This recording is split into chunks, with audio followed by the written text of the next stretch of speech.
નમસ્કાર દર્શક મિત્રો, હું છું શ્યામલ મહેતા. આપ જોઈ રહ્યા છો બાજ નજર. મિત્રો, અમરેલી શહેરમાં છેલ્લા થોડાક સમયથી એક ખાનગી કંપનીનું વિમાન ઉડાડવાનું ટ્રેનિંગ સેન્ટર શરૂ થયું છે. આ વિમાનો દિવસ રાત અમરેલી શહેર પર ઉડે છે. થોડા સમય પહેલાં આવું જ એક વિમાન અમરેલીના ચિત્તલ રોડ પર આવેલા શાસ્ત્રીનગર વિસ્તારની આસપાસ તૂટી પડ્યું હતું અને આ વિમાનની અંદર રહેલા પાયલોટ એક આશાસ્પદ નવયુવાનનું દુઃખદ અવસાન થયું હતું. વિમાન આસમાનમાં ઉડતું હોય કે વાહન નીચે ચાલતા હોય, યંત્ર છે તેમાં ગમે ત્યારે ખામી સર્જાઈ શકે છે અને પરિણામે દુર્ઘટના ઘટી શકે છે. આ ઘટના બાદ અમરેલીના નગરજનોમાં અને આસપાસના રહેણાંક વિસ્તારોમાં જ્યાં આ વિમાનો ઉડે છે ત્યાં ખૂબ ભયનો માહોલ છે. ગમે ત્યારે અકસ્માત થવાની સંભાવના છે. આ વિમાન ક્રેશ થયા બાદ થોડા સમય માટે આ ખાનગી કંપની દ્વારા જે ટ્રેનિંગ સેન્ટર ચલાવે છે તેમના દ્વારા આ ટ્રેનિંગ બંધ કરી દેવામાં આવી હતી. પરંતુ 2-3 દિવસથી આ ટ્રેનિંગ ફરી ચાલુ થઈ છે અને આ વિમાનો ફરી અમરેલીના આકાશમાં ઉડવા લાગ્યા છે. આ વિમાનોમાં ટ્રેનિંગ થાય કે નવા પાયલોટો દેશને મળે, તેમાં અમરેલીના નગરજનોને કોઈ વાંધો નથી. પરંતુ મુદ્દો એ વાતનો છે કે રહેણાંક વિસ્તાર પર આ વિમાનો સતત જે ઉડે છે તેના કારણે અમરેલીના નગરજનો અને આસપાસના ગામડાના લોકો જેના પર આ વિમાનો ઉડે છે તેઓ એક સતત ભયના ઓથાર નીચે જીવે છે.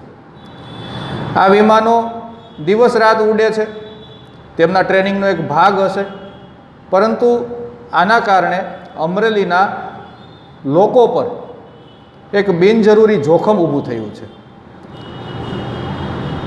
આ બાબતે સોશિયલ મીડિયામાં પણ લોકો પોતાનો આક્રોશ વ્યક્ત કરતા રહે છે. મીડિયામાં પણ આ બાબત વારંવાર કરવામાં આવી છે. આ દુર્ઘટના પહેલાં પણ આપણે પણ બાજ નજરમાં આ મુદ્દો ઉઠાવેલો છે કે આ વિમાનોનું ઉડ્ડયન રહેણાંક વિસ્તાર બહાર થવું જોઈએ.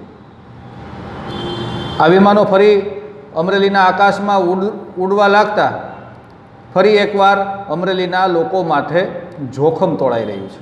આ બાબતે અમરેલીના નગરજનો દ્વારા, સ્વયંસેવી સંસ્થાઓ દ્વારા તંત્રને પણ રજૂઆત કરવામાં આવી છે, આવેદનો પણ આપવામાં આવ્યા છે. પરંતુ ગમે તે કારણ હોય, કોઈ પણ પીઠબળ હોય, કંપની દ્વારા આ વિમાનો હજુ પણ અમરેલીના આકાશમાં ઉડાડવામાં આવી રહ્યા છે. આ બાબતે અમરેલીના નગરજનોની એક લાગણી છે ને એક માગણી પણ છે કે આ વિમાનોને સત્વરે અમરેલીના રહેણાંક વિસ્તારો સિવાય ઉડાડવામાં આવે. અમરેલીનું આકાશ ખૂબ મોટું છે, આ તો વિશાળ જગ્યા છે, તો શહેર માથે ઉડાડવાની શું જરૂર છે? આ એક ન સમજી શકાય તેવું લોજિક છે. કારણ કે આપણે અગાઉ કહ્યું તેમ આ એક યંત્ર છે, યંત્રમાં ખામી સર્જાઈ શકે છે અને ત્યારે અકસ્માત થશે તો હવે જવાબદાર કોણ? અને અમરેલીના નાગરિકોની જીવની સલામતી માટે જવાબદાર કોણ તે પણ એક નક્કી કરવું પડશે.